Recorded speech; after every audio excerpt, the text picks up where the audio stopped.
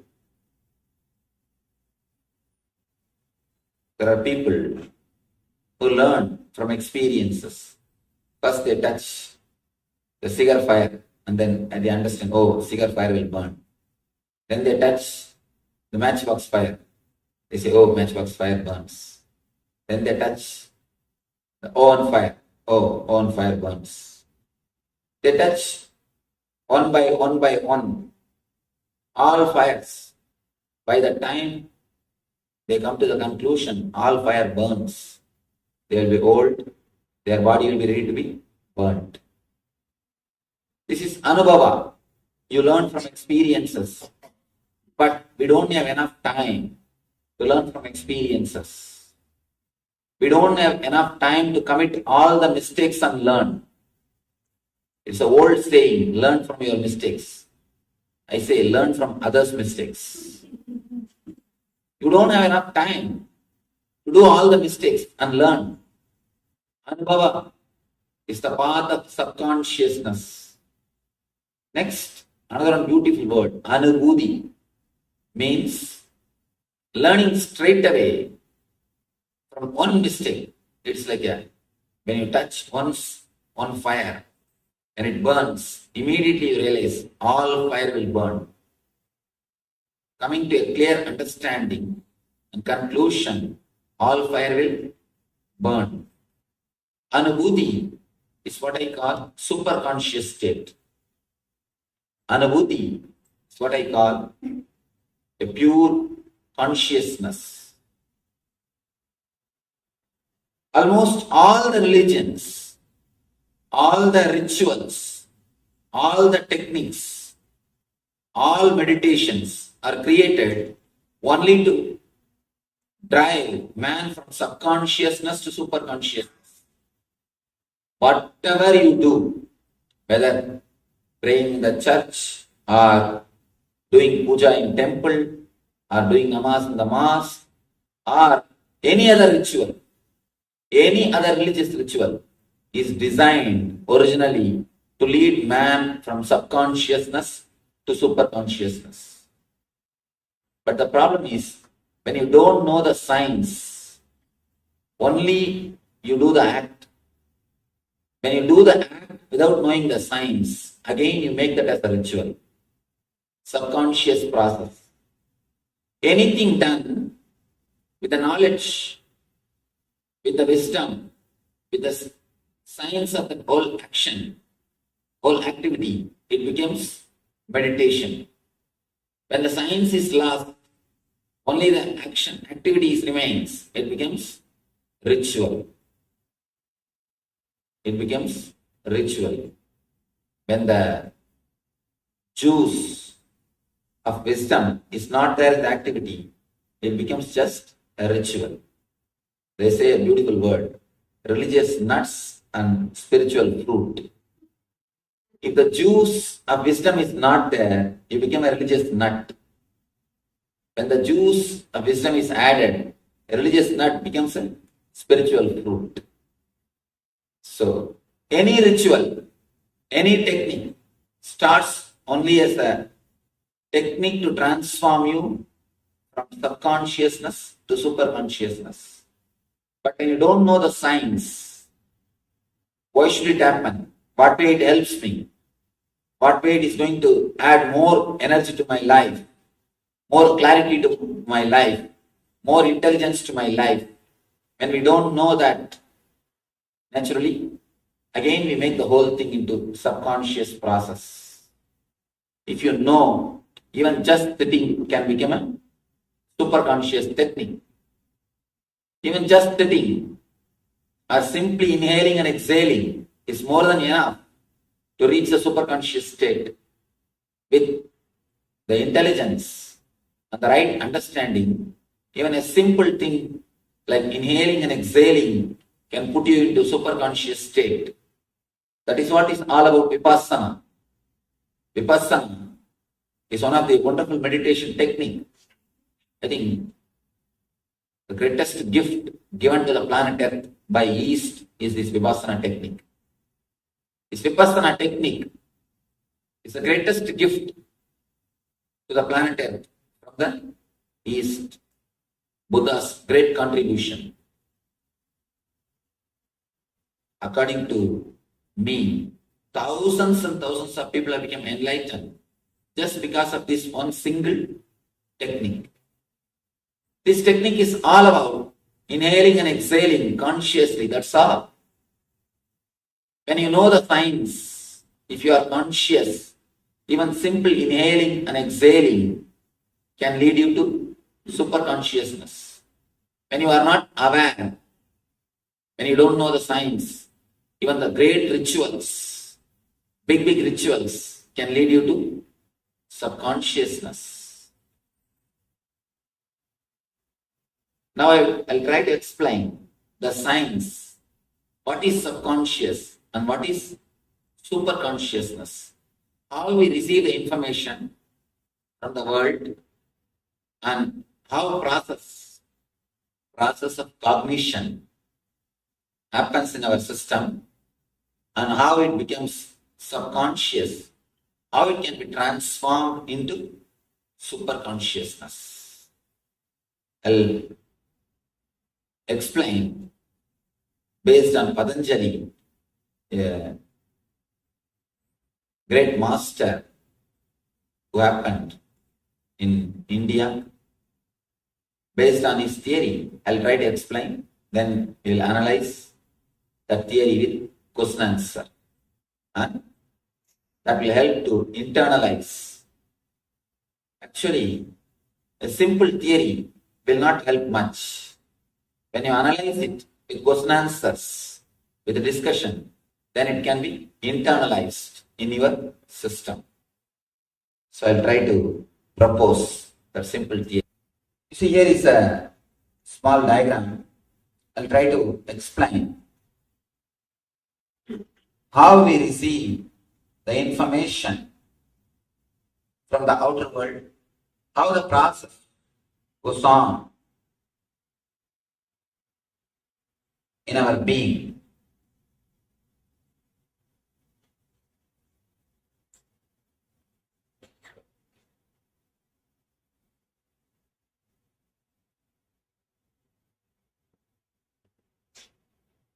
I've used Sanskrit words. I'll try to give you the English explanation. For example, you are seeing something through the eye. You are seeing me. Let us take this example. The moment you see me, there is an energy called Chakshu, which converts the information like a digital processing. If you want to process any information in the computer, you have to digitize it. It has to be converted. So the conversion happens by Chakshu. Actually, Chakshu only sees the whole thing. Chakshu means the energy which sees. The energy which sees. Chakshu takes the information to Manas. The moment the information is received, Chakshu is like a file. In that the information is put. And it takes to Manas. Immediately Manas is the place. We can say the first step of our being. Manas analyzes. Manas completely analyzes. And it starts classifying. It will first say, a broad outline will be given. He is a man, or he is a human being. A broad outline will be given. Then that file will go to Chitta. Chitta immediately starts analyzing. Have I seen him somewhere? Have I seen him somewhere here, there? You try to connect whatever you have experienced with this color, or with me, or some other Swami like me. All these memories will come up. You try to connect. You try to connect yourself with the information which you have received. Till this time, till the information comes to Manas, it will be only analyzed in a general way. The moment it comes to Chitta, you will start. Chitta is the memory. All the memories which you have collected is stored only in Chitta.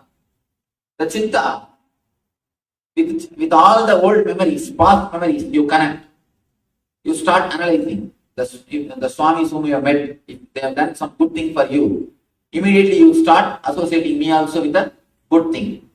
If you had some bad experiences, then you start associating me also with that same bad experiences. Whatever process, whatever you know, with that you connect. And the file goes to Buddhi. Now, Buddhi will decide whether to sit here or leave. The Buddhi will decide whether to sit here or leave. If the process goes like this logically, you are safe. You are safe. But it does not go always logically. It does not go always logically. Even though Buddhi decides, the Buddhi is not the authority to give command. He decides and the file is moved to ego. To ego. This is the mysterious zone. Till now, medical field is not able to penetrate this zone. This zone is still in the hands of meditation and the masters. Till now, this zone is in the hands of the mystics and the spiritual masters. The Buddhi sends the file to ego, and ego decides. Ego decides. The decision again comes back.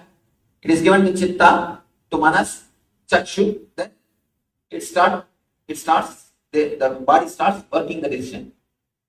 You get the decision from ego, then ego says, all right, let us sit and see. Let us sit and watch. Then you sit.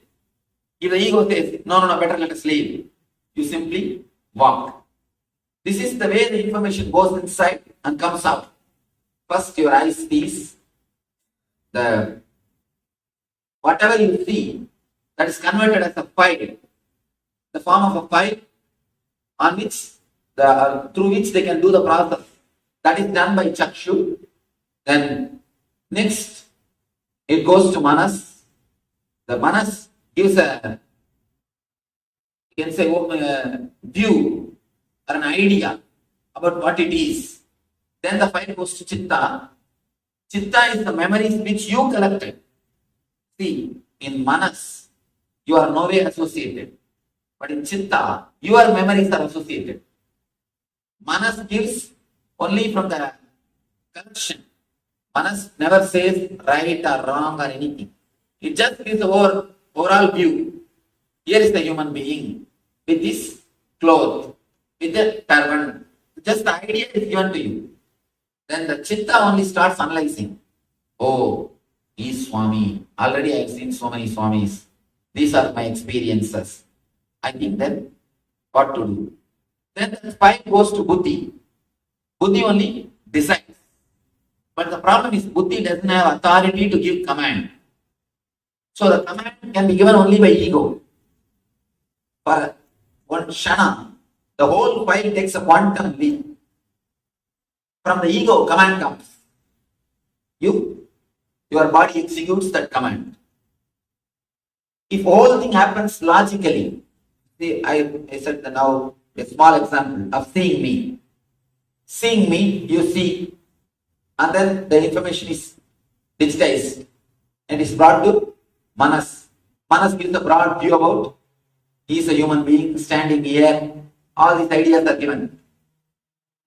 And then it is brought to Chitta.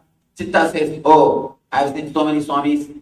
Better, now let us go back and do our work. Then immediately your Buddhi decides. All right, if the file goes to the Buddhi, Buddhi says, I have seen so many Swamis, let us go. Then you decide to go, you leave. If this process happens, no problem. If it happens logically like this, no problem. Things go safe and your things go smooth. But sometimes, till here, one type of logic works. For example, smoking. From the level of eyes, you receive the information. It comes to Chakshu, it comes to Manas, it comes to Chitta, it comes to Buddhi. The whole file, when it is processed, your Buddhi says, no, smoking is not good for health. I don't want. Already I had so many bad experiences about smoking. That is the end conclusion of the Buddhi. But suddenly, something happens. When the file moves like this,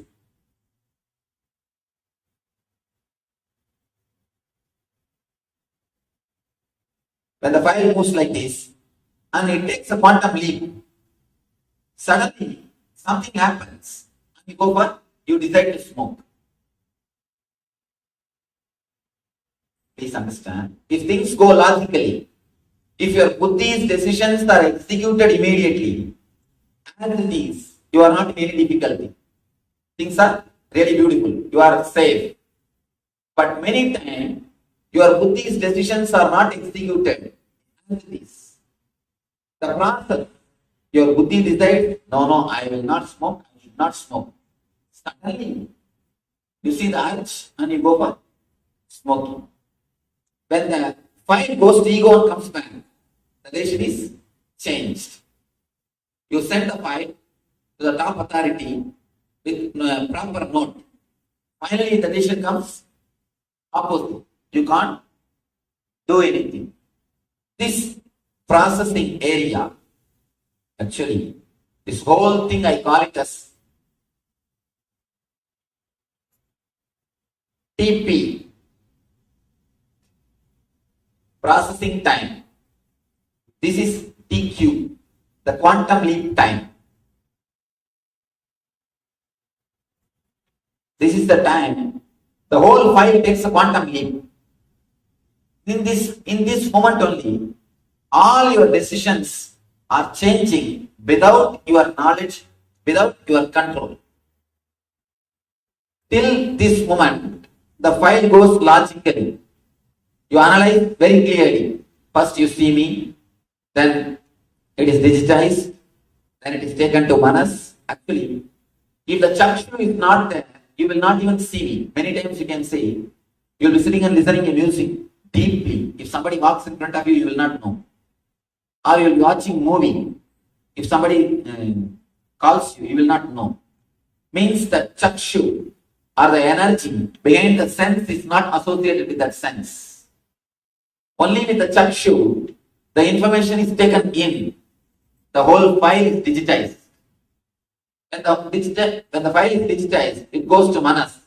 Manas gives the overall view. Manas, only work of Manas is excluding all other things. The Manas will say, he is not animal, he is not plant, he is not, but all is not. That all will be eliminated. All the excluding will be done. And the file will be brought to Chitta. Then Chitta will start analyzing.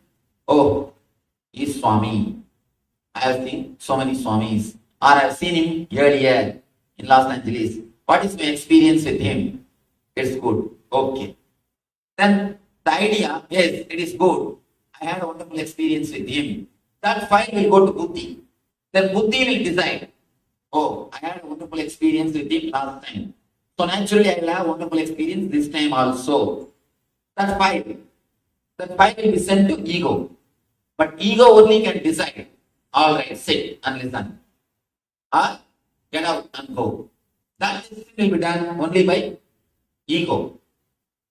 The problem is, if the ego decides according to Buddhi, you are a Buddha. If ego decides against the Buddhi, you are a Buddha. That's all. Whole process, when the quantum leap process takes place, the whole decision changes. How it changes? Let us see. How it changes? Why it changes? For the informations to come to the sense and to reach the Buddhi, it happens step by step. It takes its own time. So you have enough of awareness. Enough of awareness is there. Naturally, the process takes, with enough of awareness, it goes logically step by step. But this quantum leap happens in no moment. Actually, literally no time is taken for the quantum leap. Because there is no time, less awareness. Any decision taken with less awareness always leads to confusion. Here, the quantum leap happens with lot less awareness. If the TQ time is more than TP time, then you are a Buddha. You will take decisions with awareness. All your word, all your mental thinking, all your actions will be super conscious. If this TQ time is less than TP time, then you are working from subconsciousness.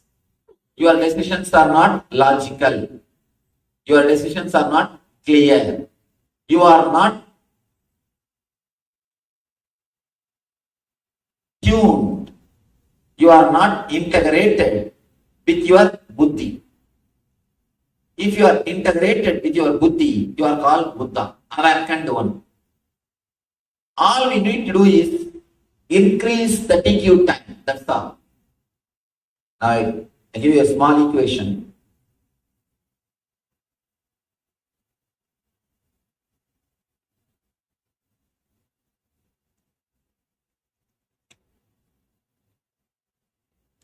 If TQ is less and TP is more, you are in subconsciousness. If TP is equal to TQ, you are in consciousness.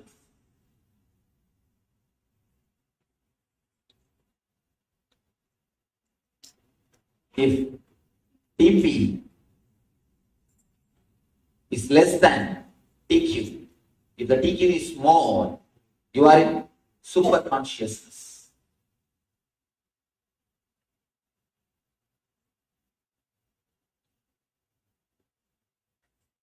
Actually, when the TQ is less, it gives you a sort of a thrill and kick. Quickly deciding. Deciding quickly gives you a sort of a thrill. You feel you are very courageous. Small story. One Dhirananda means a courageous guy and his friends. They all decided to go for a bullfight. Before going, they all went to a bar and started drinking. One friend told Dhirananda, why don't you also drink? Why are you sitting? Drink, it will give you a lot of courage to go ahead and drink. The fellow said, that is what I am afraid. That's why I am not going to drink. If I drink, I may have the courage. Actually, when your TQ is less, you feel you are courageous. If you continuously decide without having the TQ or without taking time, you claim yourself as a bold person. You think yourself as a great person. The person who decides. That is what in the social way, if somebody continuously goes on making decision without thinking, what we say? We say he is a great courageous person. We say he can do so many things. He can achieve so many things. But anything great, not only anything great is achieved, satisfaction that I live is achieved only by more TQ. Only by more TQ. See, as long as this time is more than this time, you are in subconscious. Continuously you are in subconscious. Because the buddhi gives the different decision and ego gives different command. Tug of war goes on inside your being. Continuously the tug of war goes on. Continuously the tug of war goes on inside your being. It is not very important.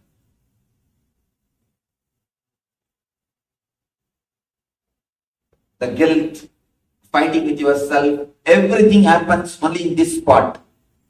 Buddhi gives one decision. Buddhi writes something in the file. And ego gives different command. Understand this one thing little deeply. Your whole life can be transformed.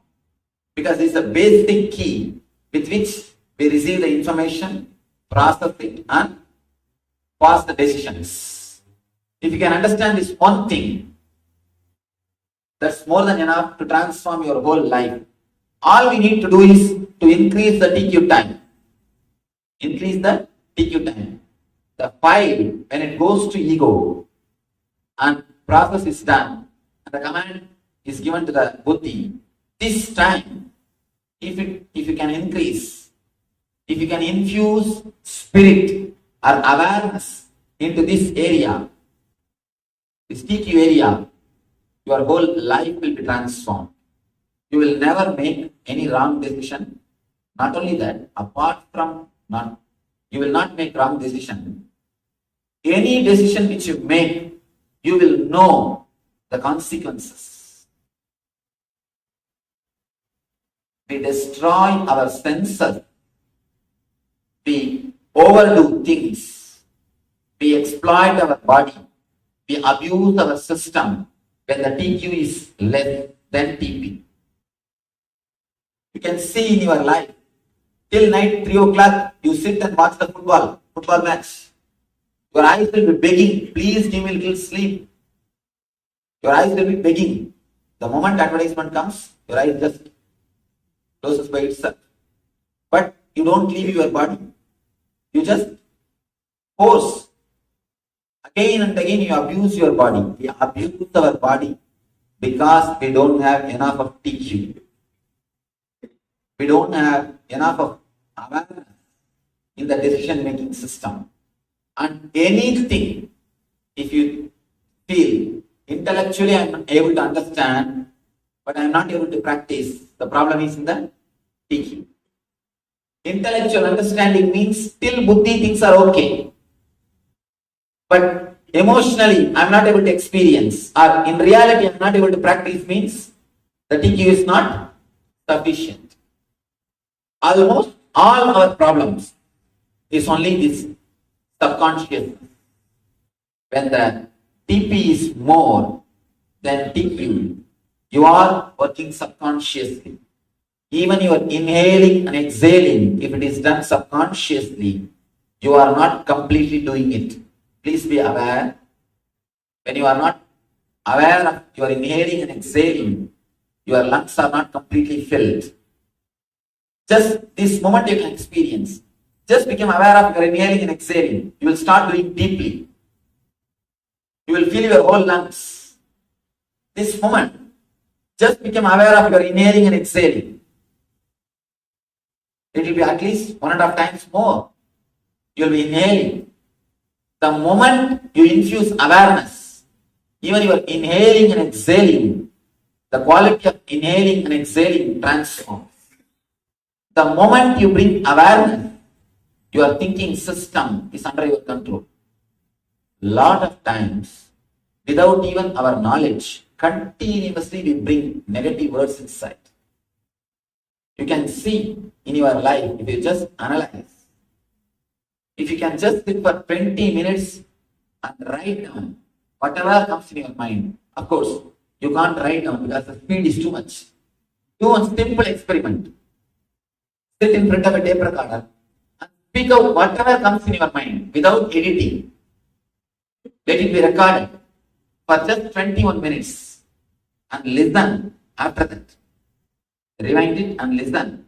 Then you will understand what's going on inside. Without even your awareness, without even your knowledge, continuously you are using a lot of negative terms, negative words to abuse your own self, to abuse your being. Your logic continuously attacks you. Actually, it's like you have a sword and you are continuously torturing yourself with that sword. Same way, with your own inner chattering, you will be continuously torturing yourself without even your knowledge, because the TQ is less than TP. The time which is taken for processing becomes more than the time which is taken for decision making. Decision making happens in this area. Processing happens in that area. Decision making happens in this area. It's like the boss who is supposed to decide never comes to a factory and he sits somewhere, sees the file and never even bothers about the file. Just out of his ego, he says, do this. That's the same thing happens in this area. Here is the worker, supervisor, manager, general manager, CEO. All these guys, they make decision. And finally it goes to boss. But just boss writes something else in the file and sends the file back. You can't do anything. You can only execute what the boss says. This is the same process happening inside our system. When the decision making is not done with awareness, simply you torture yourself. The words which you use with yourself, the words which you use with others, the mental setup with which you work, and the activities or the actions which you are doing, everything is straight away connected to this TQ. To this TQ, because this is the zone where the decisions are made. This is the zone where you create an image about yourself, you create image about the world, you create an idea about the society, you create an idea about persons. Everything is done only in this TQ zone. Infusing spirit in this TQ zone is what we call spirituality. Infusing spirit in this zone is what we call spirituality. Infusing consciousness in this zone only makes you super conscious. A simple inhaling and exhaling, infuse your awareness. You will start doing deeply. You will start doing deeply. And infusing awareness into your simple breathing can transform your breathing. Same way, if you can infuse the awareness into your thinking, it can totally transform your thinking. If you can infuse the awareness into your activities, into your actions, simply you are transformed from subconsciousness to superconsciousness. A small example.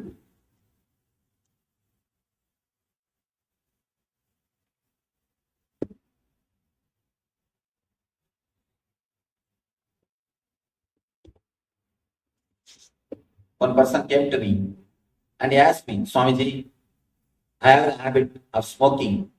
I'm not able to drop it. Please help me. I told him, please start smoking consciously. That's all. I didn't say drop. I just told him, please start smoking consciously. I told him, before smoking, just feel the cigarette and feel the touch. When you smoke, feel every puff. Feel it. What is happening inside your system? How you are experiencing it. How your mind reacts. What you feel. The whole thing. Be aware of it. Be conscious about the whole thing. I don't know how you'll be able to believe. Simply, the fourth day he came and he said, Swamiji, I am not able to smoke. What have you done to me? I said, I have not done anything to you.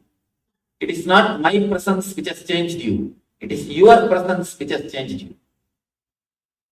For your transformation, my presence is not necessary. Your presence is enough. Your presence is more than enough for the transformation. My presence is not necessary. You see, if you understand this one statement, you will be liberated from gurus. That's the ultimate liberation. I tell you, liberation from gurus is the ultimate liberation. If you can understand this one technique, for transformation, my presence is not necessary. Your presence is enough. This one word is more than enough. Just infuse consciousness in the TQ. Just infuse consciousness in every action, in every moment. If you can infuse consciousness into every moment, you will see simply your whole life is transformed. This guy says, when I started with awareness, then I understood actually smoking is nothing but escaping, trying to escape from some thoughts, some mental thinking setup.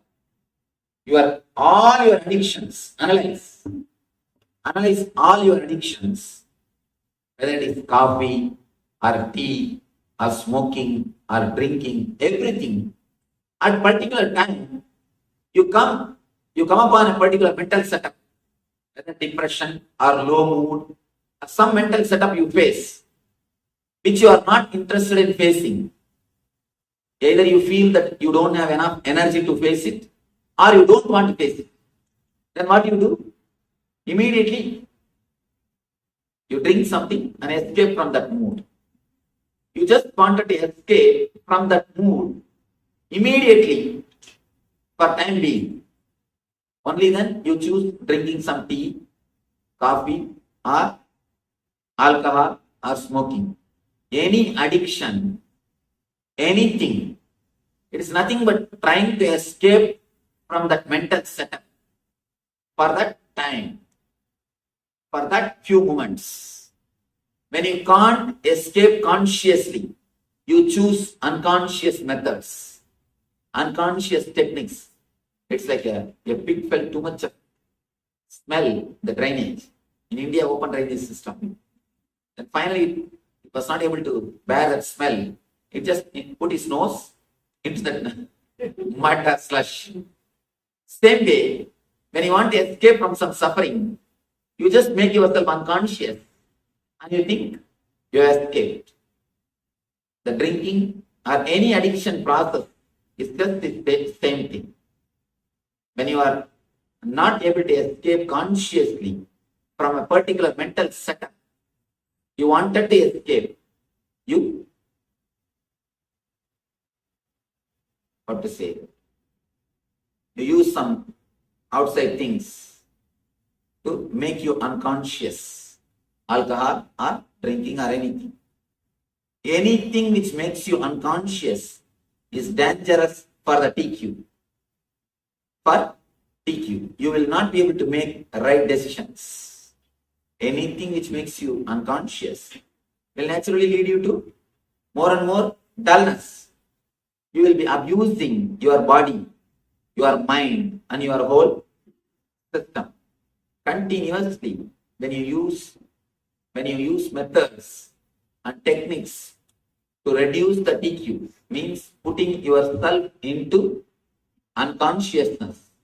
Naturally, you are traveling towards the path of suicide. It's like a slow suicide. Actually, in a big bar, one person from a missionary went there. From table to table, he was going and sitting and talking with people and trying to convince them how bad the drinking is. Table to table, he was going. One guy, young guy, he was trying his best to avoid eye contact with that missionary. He wants to escape. But exactly the person came and sat in front of him, in front of the young guy, started advising him.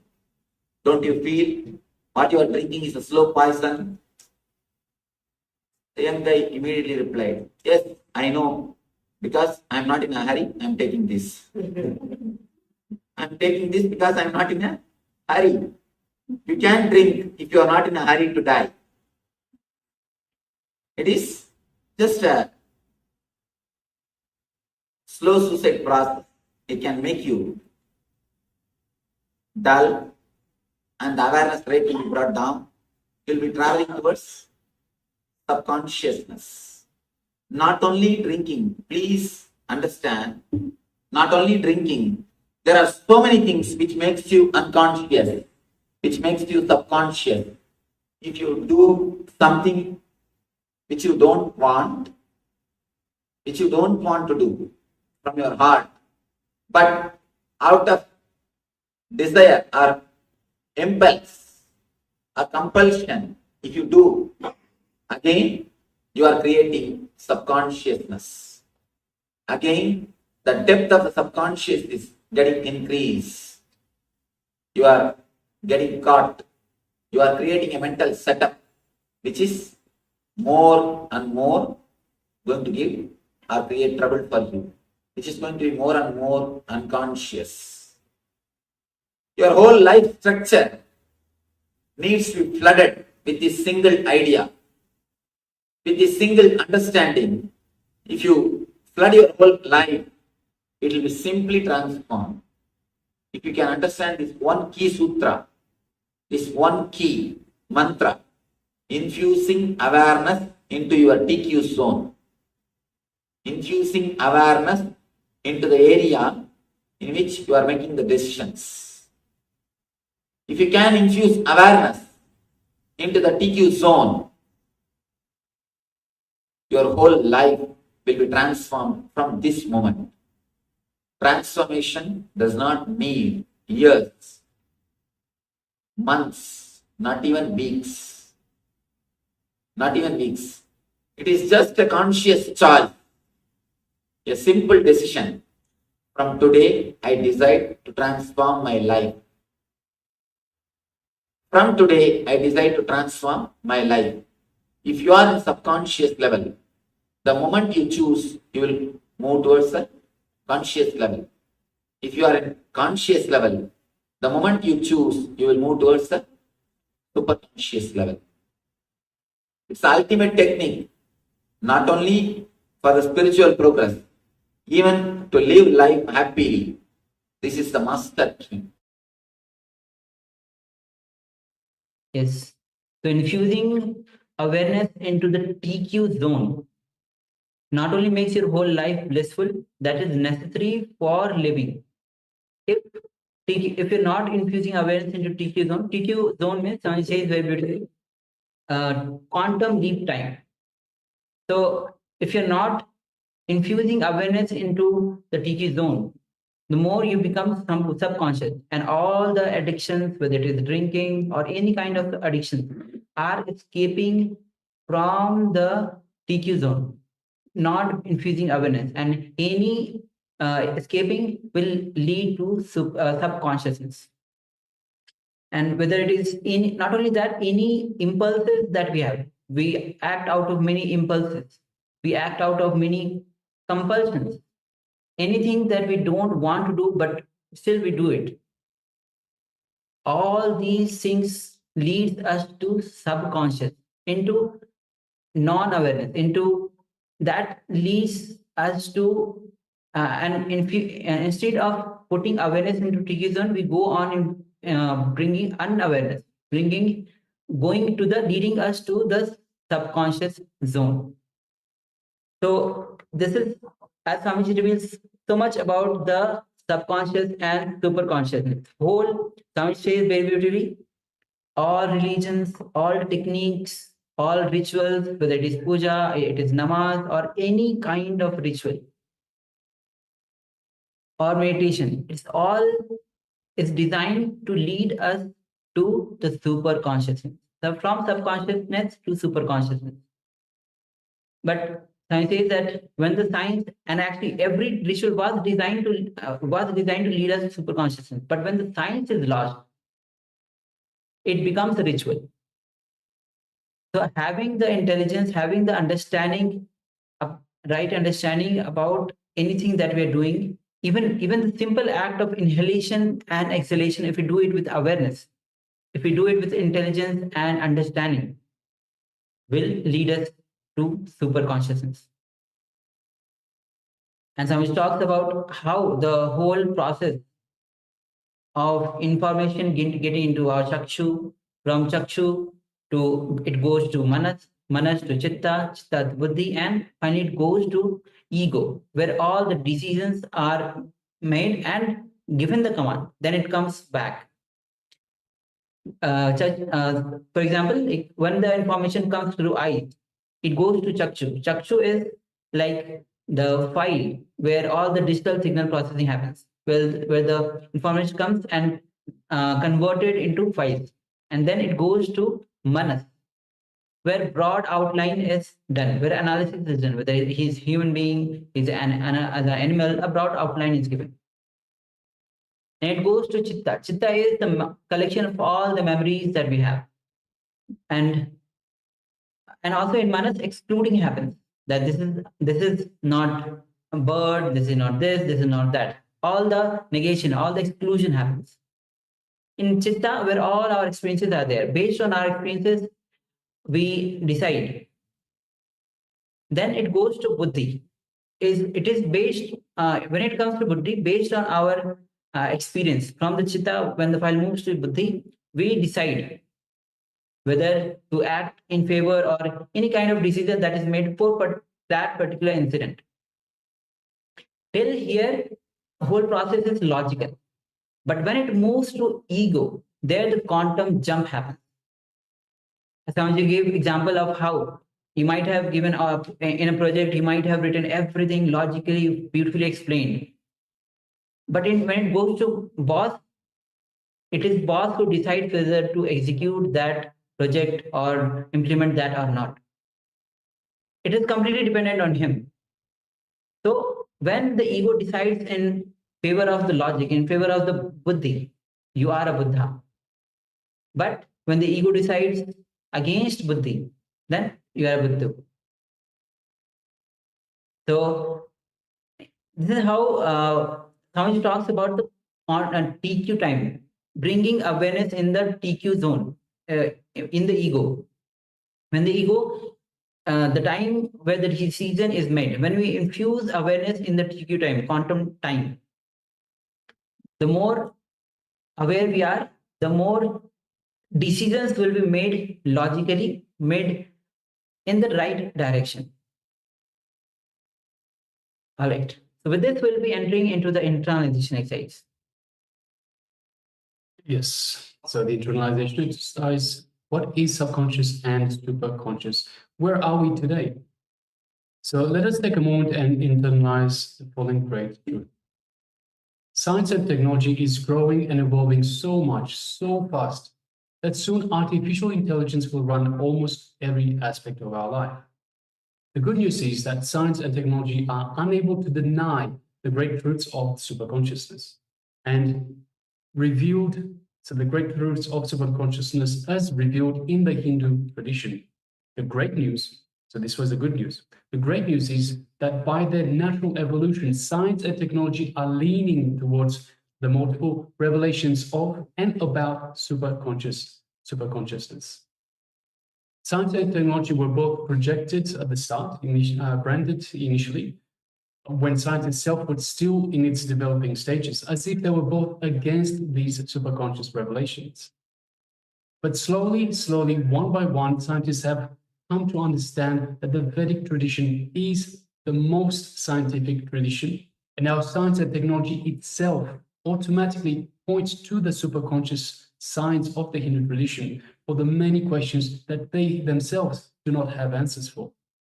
So let us just take a few minutes and internalize this great truth.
Yes, welcome back. You can relax now.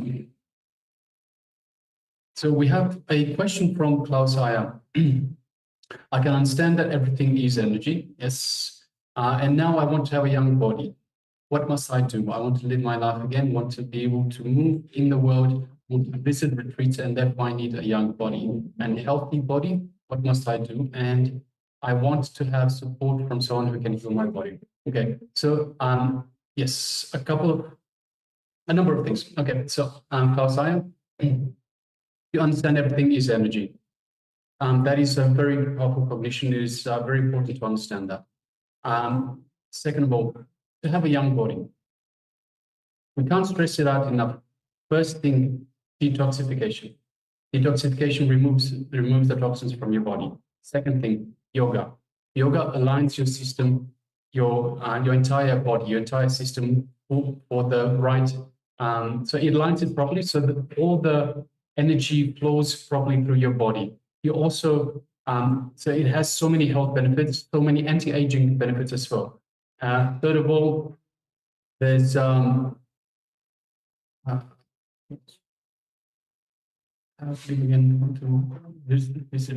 yes.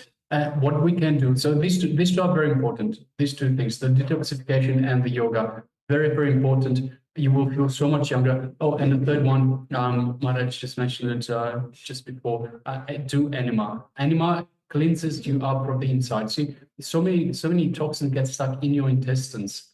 It is very important. These toxins not only stop you from living your life, but they actually they put the negative energy they start having their own intelligence and start working against your body, start aging your body unnecessarily. So these three things are very, very important. So first of all, detoxification. Please make sure you're doing the detoxification. Second of all, yoga. Please start doing yoga every day.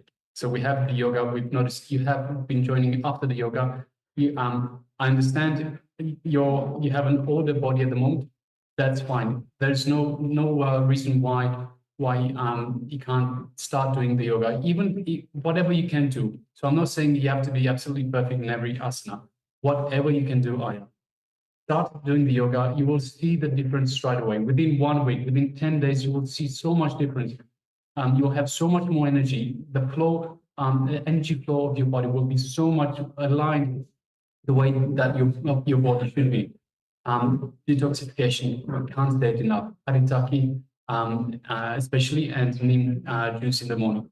108 yoga or 300. So for PSM1, we have 108 yoga sequence. And also,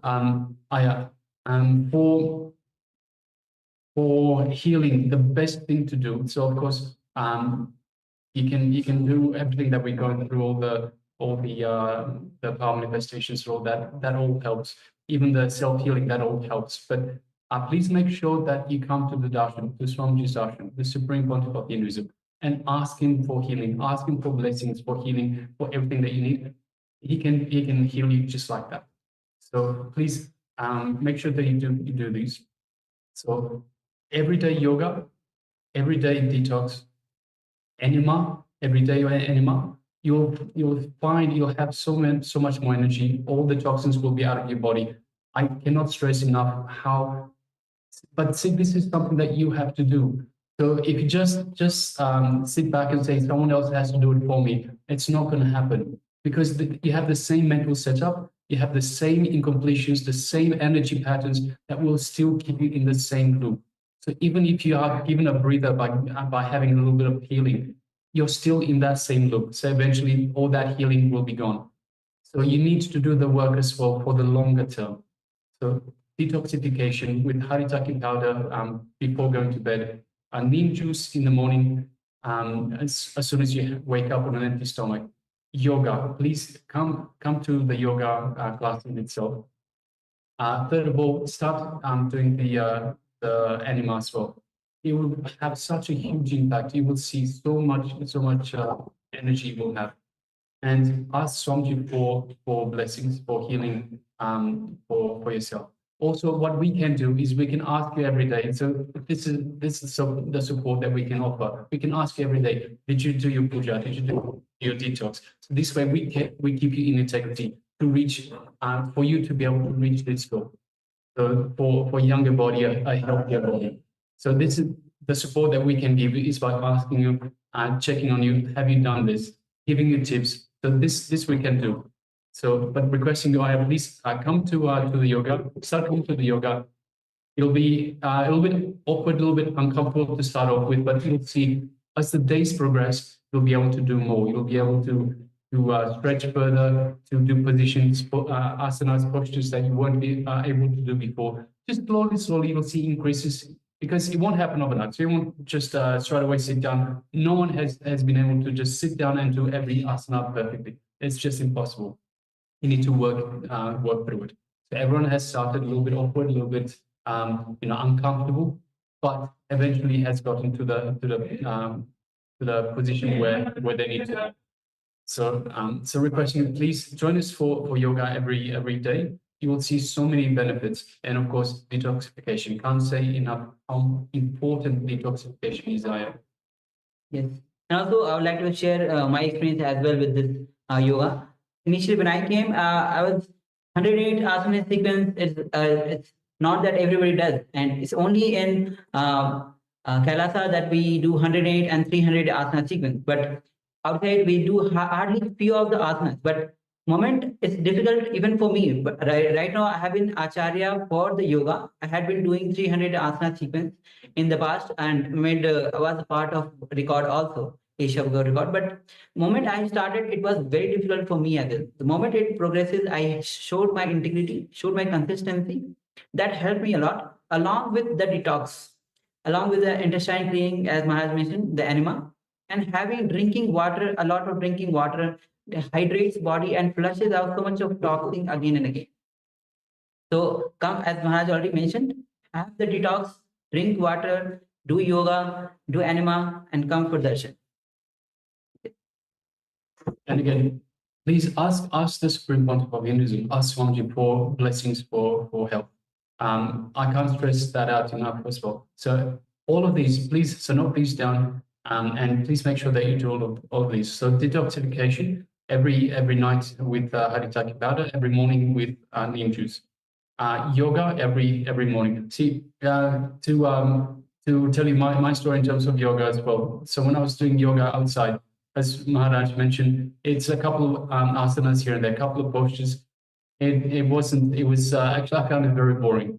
Now here, I can't live without yoga. The moment I wake up, I'm thinking, right, let's get into yoga. It becomes a ritual. You get so much energy. I can't stress it out enough. I'm sorry, I don't have any other words. It is so important. It is so important. You feel so much more energetic, so much more energy after you do yoga. So please make sure, so detoxification, yoga every morning, and as much as you can do. Doesn't have to be perfect. Just make sure that each day you push yourself just that little bit more. So don't be content with what you can do. Just try a little bit more, a little bit harder, a little bit lower, a little bit more stretched in one position, one another. It's very important that you progress. So not just be comfortable with where you are. And enema, absolutely very important as well. Enema every day in the morning as soon as you wake up as well. So these are very important, and of course, Swamiji can heal you just like that. But as I said, you need to do the work to make sure that it doesn't come back. This is why you need to do this for yourself. You need to do the yoga. You need to do the detoxification. You need to do the enema. And of course, Swamiji can help you along, giving you healing. Okay, Aya? All right. So with this, we'll be moving on to the next, which is going to be on detox. So this detox is on to the ghee, actually herbal juice.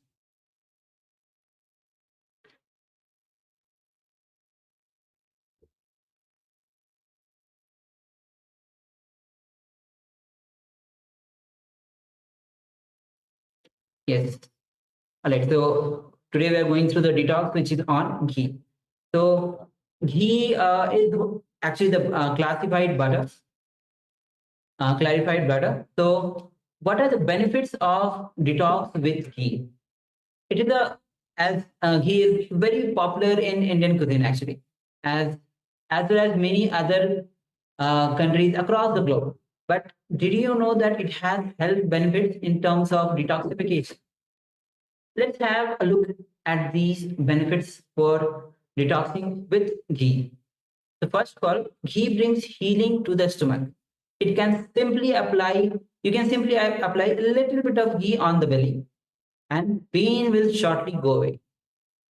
This is first. Second, take the ghee takes the place of food and water. When you take a teaspoon of ghee and jaggery, it replaces food and water for short period of time. Third, ghee cools the stomach. If you just take 1 spoon of ghee and feel the stomach immediately, it cools down. So these are the few benefits of detox with ghee. When you take ghee in your way, the way we just told you, like the 3 points, and we'll be maybe projecting as well, that we can actually note it down if required.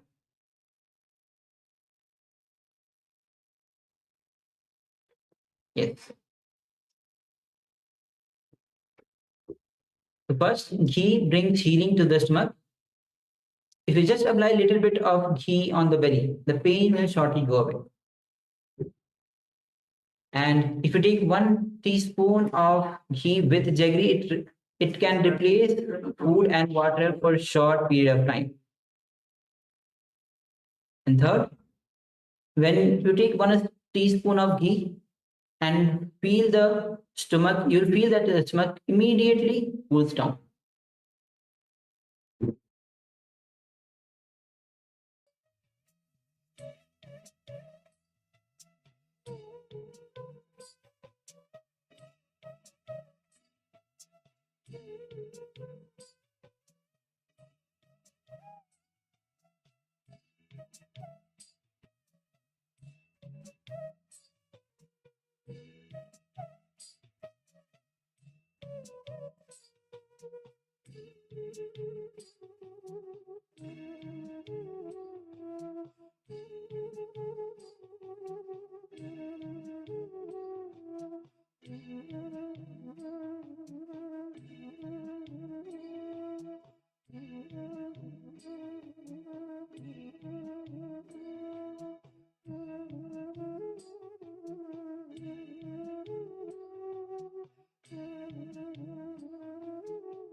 Yes, some further benefits.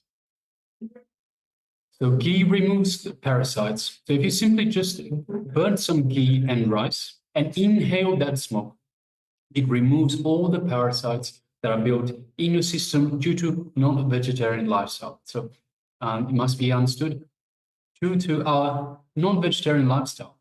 So all the animal products that we eat, there are lots of parasites that are ingested, that are in our system, that become stuck in our system. So by burning ghee and rice And inhaling that smoke, it will remove these parasites that have been built in the system due to that very non-vegetarian lifestyle. Fifth, food for your brain. If you keep some ghee on a banana leaf, on a banana leaf itself, apply some ghee and eat pure Cadbury organic pony rice. So this is pony rice, organic pony rice. You'll find that your brain's ability to grow subtle grooves and its ability to hold the high understandings and visualization will just shoot up. So by having these subtle grooves of our brain they get developed in order for us to understand these higher teachings that Swamiji has been imparting, because it is on a higher level, on a higher frequency, higher consciousness. So we need these subtle grooves to be developed. And by having this ghee with pure organic rice, pony rice, the brain's ability to grow subtle grooves will just shoot up, absolutely shoot up. Sixth, it keeps you hunger-free. So if you burn some pure cow ghee with some pure rice, if you recite appropriate mantras and do the Agnihotram with pure cow dung cake, and then you inhale that smoke, it keeps you hunger-free. It can fully charge all your internal organs and it can keep you active at least 8 hours. So this is just inhaling that smoke. And seventh, it prevents diseases. So if you just simply take 1 teaspoon of hot melted ghee, of course, when we say hot, it doesn't have to be hot so it burns your mouth. So just take a teaspoon of hot, enough, well, not too hot that you can still have it. Melted ghee daily for a lifestyle-free disease. So it keeps away, it's a preventative measure for diseases.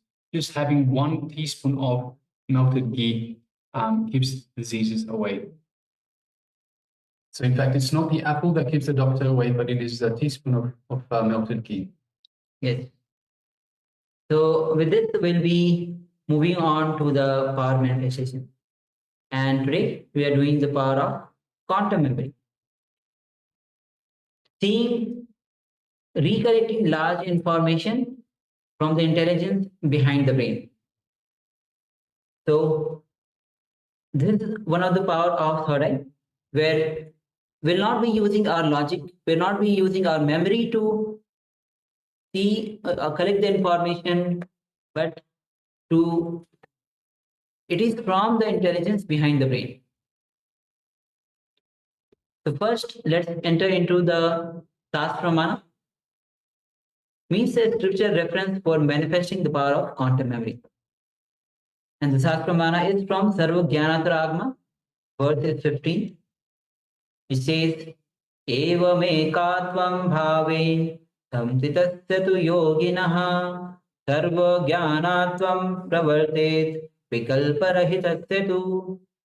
Translation of this word, who said, within such a yogi who establishes himself in absolute and who keeps himself free from all sorts of differentiating notions, the exalted superpower of all-knowing, Sarvo Jnanatama, gets unfolded in all its fullness. So let's get ready to manifest the power of quantum memory. We'll be showing you the page filled with content, the text. Just have a glance of it. Do not try to read it. After having the glance, we'll be manifesting the power to recollect this information from the intelligence behind the brain.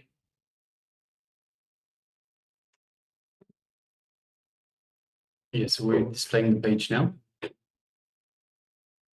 Yes, that's all.